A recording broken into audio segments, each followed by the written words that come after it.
79. Dervia. The town where she lived was tiny. However, most of its residents were well-to-do. A large bay, almost as huge as a sea, washed the town on one side, while the other side of town faced the Atlantic Ocean. In fact, those two bodies of water were so close that one could easily cover the distance between the bay and the ocean in 7 minutes. Despite its perilous location, the town carried an air of smugness, its affluent 2- and 3-story mansions scoffing at the water around them. Every resident was in love with the town.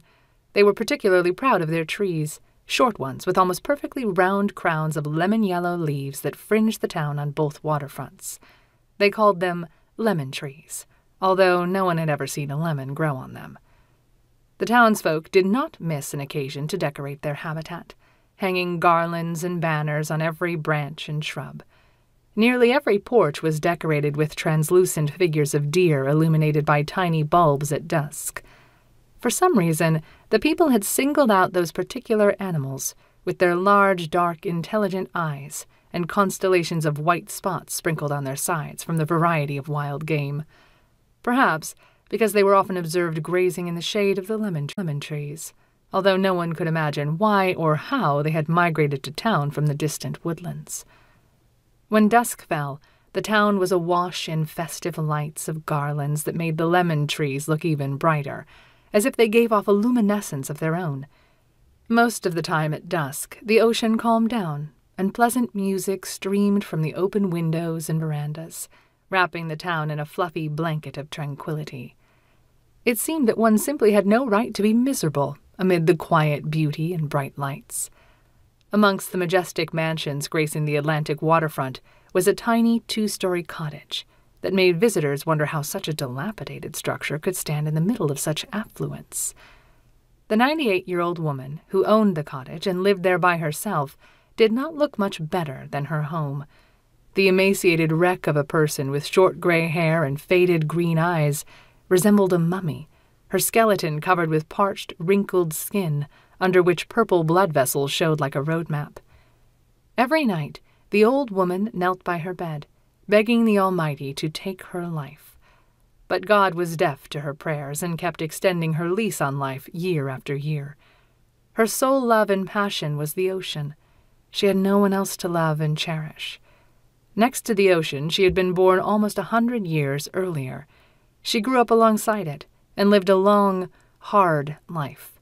She wouldn't exchange the town, which offered nothing but plenty of water, for any other place on earth. But she was tired of living.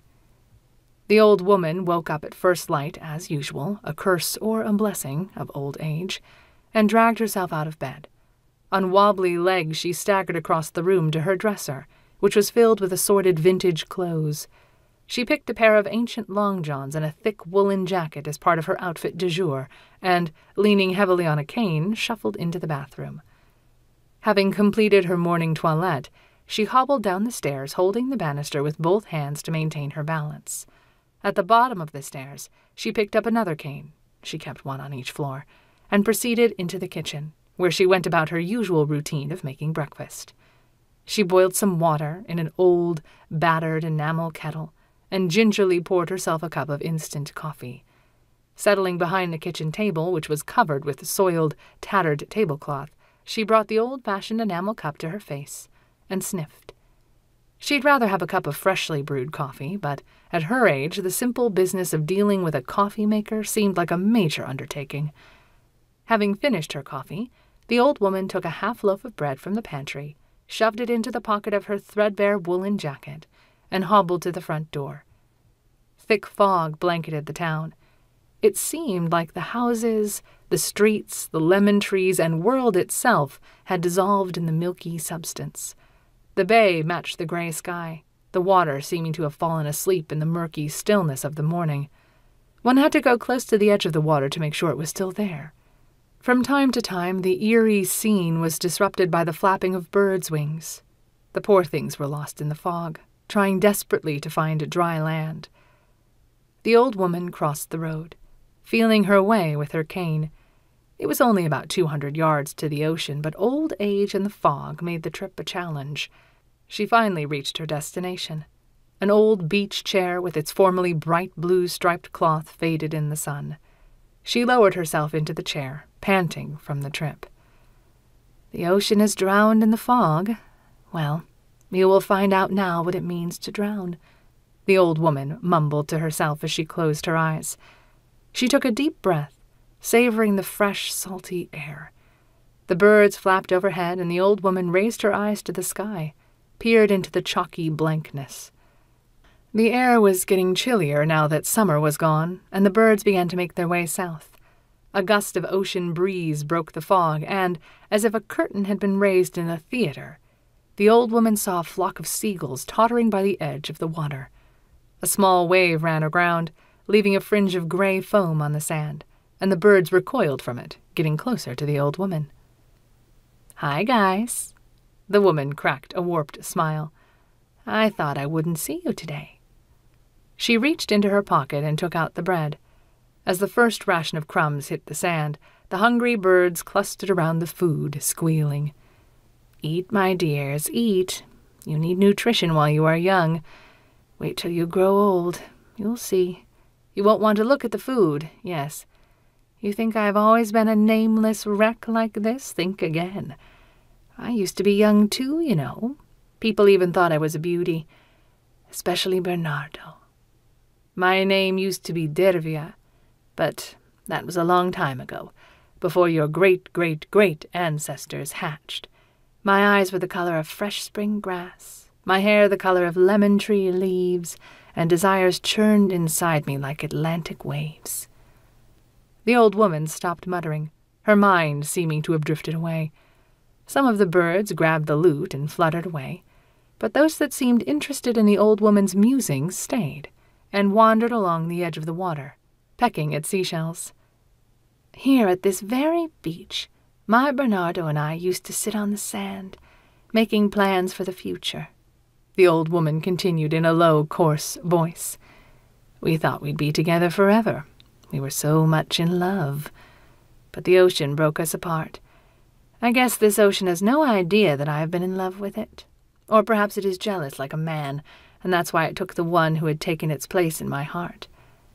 My beautiful Bernardo was born to be happy, to make me happy. It was all my fault. I shouldn't have let him go. But how could I stop him? He wanted to go and make some money, so we could have a decent future." The old woman paused to lick her parched lips and catch her breath. The ocean breeze was blowing steadily, chasing the fog away. "How could I explain to you free and happy creatures that look down on people what money means? Do not believe anyone who says that happiness cannot be bought with money, although money does not always bring happiness." She coughed and shivered as the wind grew stronger. "I was working not far from here, selling ice cream from dawn to dusk. Once on my way home, I ran into an old schoolmate in the company of a young man. 'Meet my cousin Dervia,' she chirped. 'He teaches history at our school.' I looked into the man's eyes, and the sidewalk swam under my feet. 'Dervia,' I said in a strange voice, holding out a shaky hand. 'Bernardo.' The man smiled, burying my sweaty hand in his huge palm. 'Dervia, why don't you go dancing at the club with us?' my friend suggested. 'Nobody is waiting for you at home, right? Stay with us tonight and have fun. I'll be joining my husband tomorrow out of town, so who knows when we'll meet again?' She babbled and grabbing my arm. I didn't say anything. The old woman continued, oblivious to the fact that the birds were long gone. I just tagged along with a foolish smile plastered across my pretty face, confused and utterly blissful. What could I say? I was head over heels in love with my friend's cousin. And what a man he was. Tall, broad-shouldered, with a kind face and eyes the color of the night sky when the stars are not shining. At the club's entrance, my friend ran into her husband's sister and engaged her in conversation while Bernardo and I went inside. The dance floor basked in a dim light in which the shadows of dancing couples moved mysteriously to a beautiful melody. The light, the music, the whispering, and the smell of intimacy enveloped us head to toe. I was drunk on this new sensation, which called softly into my heart. We sat at the bar, and Bernardo ordered a martini for himself and a Bloody Mary for me. Then I found myself in the mighty grip of his arms, sliding across the dance floor to the most beautiful music ever composed. It was a heavenly feeling that I had never experienced before. I guess love at first sight is true love indeed, because what kind of love is it if it happens, say, a year into a relationship? I was very young then, only 23, and so was Bernardo. That night at the club, our hearts were filled with a wonderful feeling as we danced slowly in each other's arms. I was the happiest woman on earth. All petty grievances and all the stupid little problems that poison our lives on a daily basis vanished. It was the love that I had read about in novels, the heavenly feeling that sweeps us off our feet. I didn't realize then that love is synonymous not only with joy, but also with misery and pain. "I want to be with you for the rest of my life," Bernardo whispered, his cheek next to mine. I looked at him, happy, confused, and frightened. A tear rolled down my cheek, and Bernardo brushed it off with the back of his hand as a gentle smile lit up his face. "I will love you always," he whispered, touching my wet cheek with his lips. "Me too," I muttered, mellowing in his strong embrace. The magic evening did not end at the club. After dancing, we came here to this beach and stayed until dawn. We sat on the sand, clinging to each other, nuzzling like little puppies. Bernardo had a similar passion for the ocean, and we watched, mesmerized as the waves rushed toward us, yearning to sweep us from dry land and carry us into the bottomless abyss. We laughed at the waves, teased them, challenged them to come closer. The feeling that swept us that night was so strong it was capable of defeating the mighty ocean itself. I had no idea why, but suddenly I got up and ran into the water with my arms stretched wide. "I have always loved you, Atlantic Ocean," I yelled. "I have no parents, no brothers or sisters, but now I have Bernardo, and you have to share me with him." Who knows? Maybe the ocean got angry at me then, and eventually split Bernardo and me apart. But I was a little drunk at the time, and my tongue was running ahead of my brains. All these years I have regretted those words. One simply does not say such hurtful things to the almighty ocean. Bernardo ran after me and squeezed me in a mighty embrace. I felt his lips touch mine for the first time. He had such passionate, yearning lips. I still remember the kiss like it happened just seconds ago. His lips tasted like ocean water. It was like kissing the sea. My entire body shuddered as if pierced by a bolt of lightning. "Bernardo, please say you love me. Say your feelings for me are undying," I pleaded, glowing with happiness. "Dervia, of course, you are my one and only," Bernardo said eagerly, holding me tight in his arms and kissing my long hair, which was the color of a lemon tree. "Happiness is to be beside you, Bernardo," I repeated again and again. "You are such a beautiful, good-natured girl, the men must go crazy about you," he teased. I laughed. "I have no idea. Are you crazy about me?"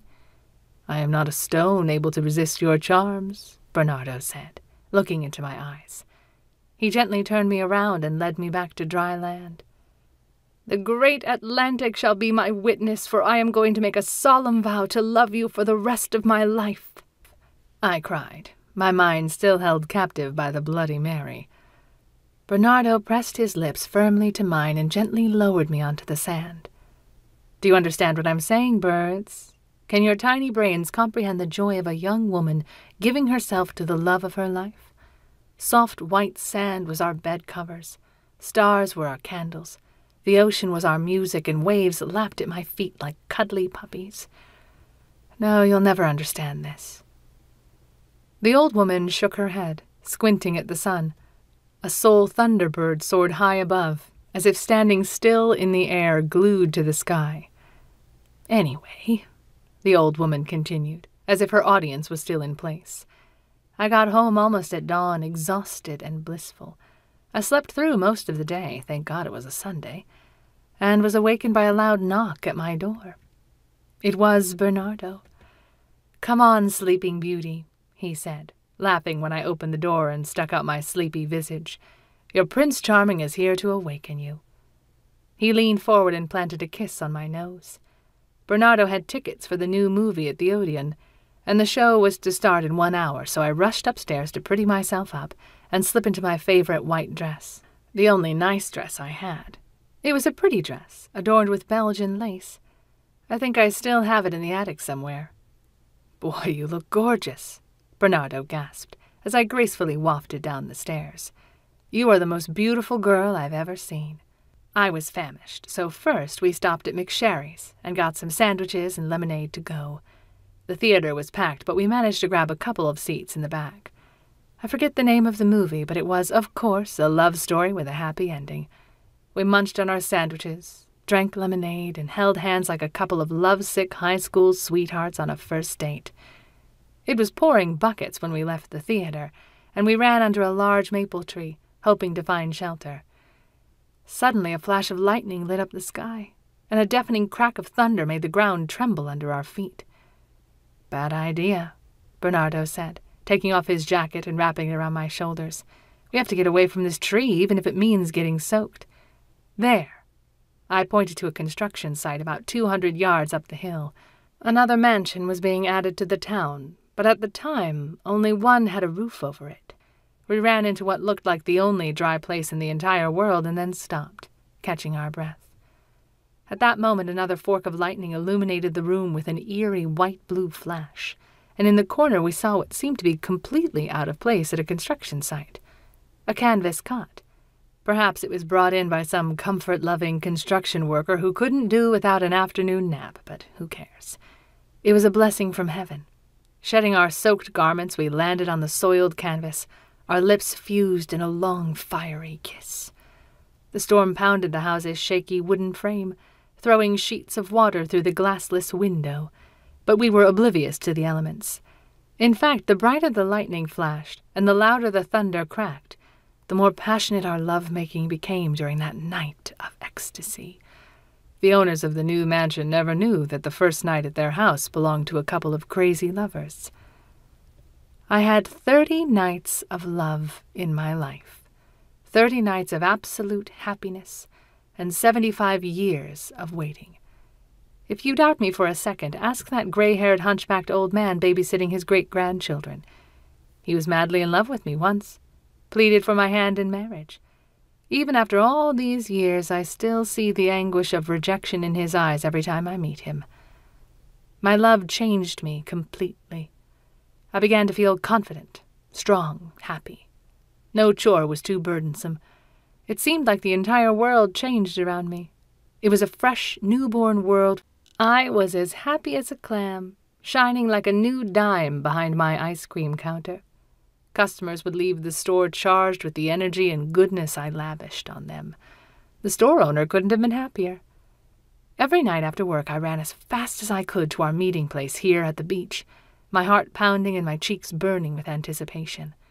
The man who became the love of my life, my sweet Bernardo, would always wait for me here.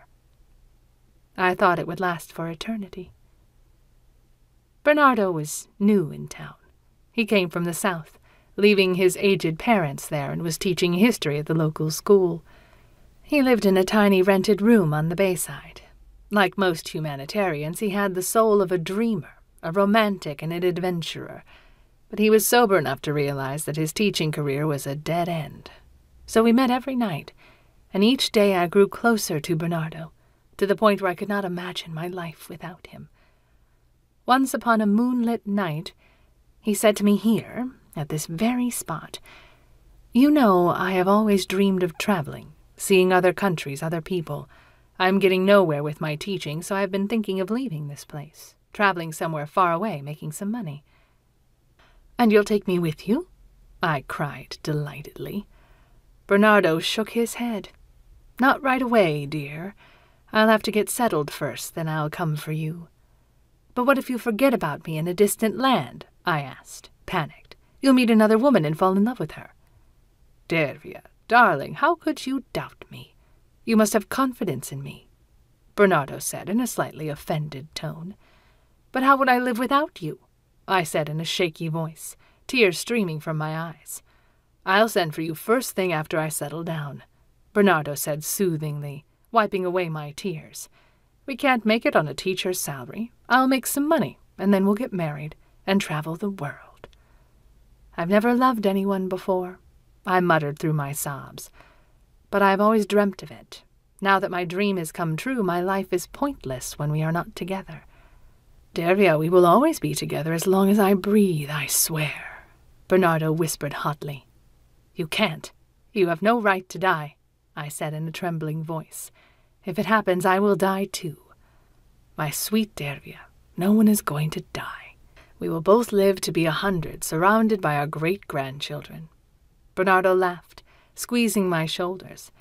I giggled through my tears when he mentioned great-grandchildren. I was 23, too young to even think about that. I hope you won't get married while I'm away. Promise you'll wait for me. He peered into my eyes, looking for an answer. How could you say that? I yelled in mock anger. I will wait for you for the rest of my life, rest assured. Well, remember, you have sworn before the Atlantic Ocean, and the ocean does not forgive liars, Bernardo said solemnly. Finally, the dreadful day came. We spent our last night at my house. Bernardo fell asleep, but I couldn't sleep a wink. In the morning we went to the pier. I held back my tears as best I could, but I knew I wouldn't last long. I love you more than anyone in the world, Bernardo said with passion, placing his hands on my shoulders. I want you to remember this well and worry about nothing. Don't cry and don't despair. I promise we won't be apart too long. Meanwhile, just take it easy, kid. Okay?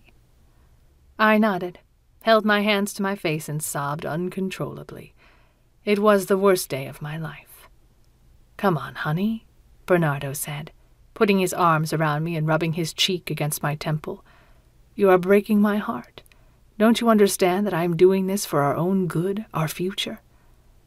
He kissed my eyes, my nose, and my lips, and I kissed him back, but panic and confusion overwhelmed me. Finally, the launch came. Bernardo picked up his suitcase, threw it into the launch, and climbed aboard. The captain blew the horn, and the battered yellow boat shuddered, belching oily smoke from the exhaust pipe. I stood on the edge of the pier alone, shielding my eyes from the sun, looking dismally at the diminishing yellow boat with its white mast and a lone figure waving at me from the aft. I love you, Dervia. Remember this. I will come back for you soon. I heard Bernardo's last words, carried to me by the salty wind. I wanted to cry, but I was out of tears. That was the last I saw of him. I couldn't force myself to go to work that day, and the thought of returning home made my heart ache. I wouldn't be able to look at the unmade bed I had shared with Bernardo the previous night, or wash his coffee cup, which was still sitting on the kitchen table. So I just walked down the beach, staring blankly in front of me until I came to our spot. The town was too small for me to be able to avoid painful reminders of my beautiful but short-lived relationship. By nightfall, I forced myself to return home, but as soon as I closed the door behind me, I realized I couldn't stay there another minute. I went back to the beach, hoping the ocean could soothe my pain. It was very quiet that night. The air was almost still, and I could barely hear the surf, as if the ocean had fallen into a deep sleep. It was good, I kept telling myself. At least Bernardo's boat would make it safely to its destination. The ocean could not swallow my lover that night, I am sure of this. Although who can vouch for the unpredictable forces of nature? With Bernardo's departure, my life turned into one never-ending wait. I could hardly stay a full day at work.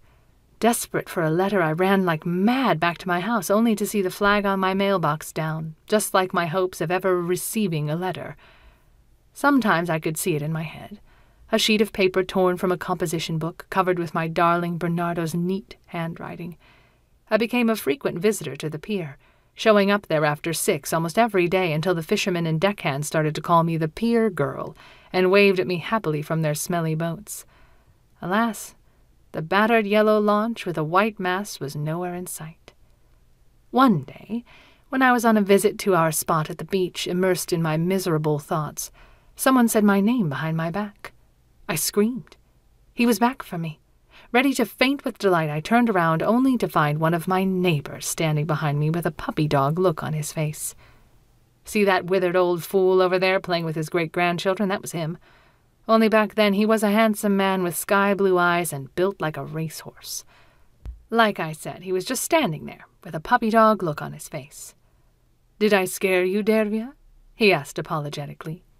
No, he didn't scare me, but I felt like someone had just poured a bucket of ice water all over me. My face changed in a flash from total bliss to bitter disappointment. When he saw that, this giant man suddenly cried like a baby, although I looked like a baby chick next to a Rottweiler. "Dervia, please marry me," he pleaded. "And if you won't, then kill me. I can't go on like this anymore. I don't eat, I don't sleep, I can't enjoy life. Believe me, I tried to stay away from you, tried to forget you, but all in vain. You are hurting, Dervia, I can see that. You are hurting because of him. Don't wait for him any longer. Be with me. I have loved you for many years." "I can't," I said, studying the sand at my feet. "I love him." And I turned my back on him and started walking home. So, what is love? No clue? Years ago, I asked other birds the same question. "Love is wings that lift you into the skies," they chirped. "But sooner or later a sharp arrow finds you and you plunge down like a stone, dead, or stay lame for the rest of your life." Then I asked the fire what love is. "Love is me. You get burnt to ashes," the fire crackled. I asked the flowers what love is. "Love is beautiful, diverse, but short-lived like us," they murmured. I asked the rain what love is. "Love is the paradise where my sister's tears dwell. They are tiny but profuse, and sometimes there is no stopping them," the rain whispered. I asked the mighty ocean what love is. "Love is water. People have to drink it to stay alive, but they forget they can also drown in it," the ocean roared. Well, love is all of the above and then some. I can tell you from experience. The seagulls abandoned Dervia, who was no longer doling out food. The old woman drifted away, lulled by the murmur of waves, but a distant voice jolted her awake. "I'll be back, Dervia. Wait for me." Bernardo, you never came back to me," the old woman muttered with her toothless mouth. "And I was faithful. I have been waiting for you all my life. Look at me. I am nothing but a withered sack of bones." During the day, the ocean changed its mood and color several times. In the morning, when the sky was gray and the air motionless, the ocean resembled a vast gray valley, its surface reflecting the leaden sky. A somber, yet beautiful sight. When sunset came, the sky turned crimson at the horizon while the clouds closest to the sun were painted pure gold, projecting their mirror image upon the water. It was a stunning, mesmerizing view. The old woman finally abandoned her worn-out beach chair and shuffled home, leaning heavily on her cane. She hadn't eaten anything all day, and she felt a little dizzy. In the kitchen, she sliced some cheese and tomatoes and poured herself a glass of red wine, a perfect remedy for her insomnia for many years. Having finished her lonely meal, she went upstairs to her bedroom, pausing at every second or third step to catch her breath. "God, please let me go. Stop torturing me," Dervia muttered, breathing heavily. "Make this my last night in this world, so I can join my Bernardo. He is tired of waiting for me in heaven." She went into 2 tiny adjoining bedrooms, straightened the curtains that didn't need straightening, neatened the perfectly neat covers on both beds, which hadn't been slept in for over half a century, sighed, and retired to her room. She folded her clothes, deposited them on a dilapidated chair next to her bed, and turned off the lights, mumbling something incomprehensible.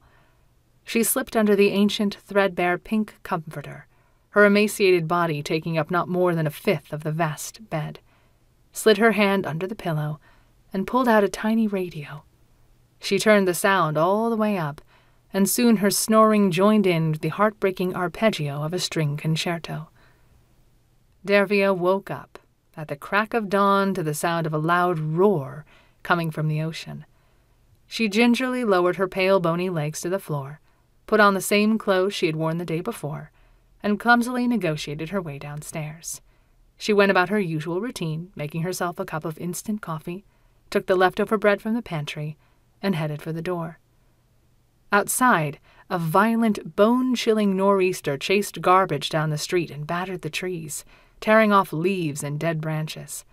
The sun shone fiercely from the impeccably blue sky, but its rays did not generate any warmth. Pedestrians rushed up and down the street wearing worried faces and holding on to their hats. Dervia strolled down to the beach, from where the terrible apocalyptic noise was coming. The ocean was rowdy that day, a churning glass-green mass of water, raising enormous breakers decorated with white caps and hurling them onto the beach with a deafening noise. It looked as if the water had grown weary of its confinement and was trying to break out. Several bystanders watched as the frail old lady, wobbling like a reed in the wind, headed toward the ravaging sea, as if intending to take a swim. Someone called out to her, but the howling wind swept the words of warning away. With a strange smile on her face, her heart pounding feverishly, Dervia approached her inevitable doom. "Oh, mighty Atlantic, you have taken my Bernardo from me," she shrieked, her wet hair plastered to her forehead, her faded green eyes burning with fiery determination. "You think you have broken me? You think I am weak? I am not afraid of you. I have been praying for this day, and now my prayers have been heard. Today I will finally join my Bernardo." Dervia's last words were muffled by an enormous wave that rose in front of her, like a wall of dull green glass, paused, as if contemplating whether this tiny speck of a human being was worth the effort, then crashed down with tremendous force, leaving no trace of the old woman. The cruel punishment, called life, was finally over for Dervia, who left this world without any regrets. Thank God she never found out that on the other side of the Atlantic, surrounded by his grandchildren and great-grandchildren, her beloved Bernardo, recently widowed, had lived to be her age. That memorable day the ocean doled out punishment amply and indiscriminately. Those disrespectful of the forces of nature and careless enough to build mansions too close to the waterfront bore the full brunt of retribution. Enormous waves crushed the beautiful buildings like sand castles, claiming wealthy and poor alike as its spoils, equalizing everyone in its dark abyss.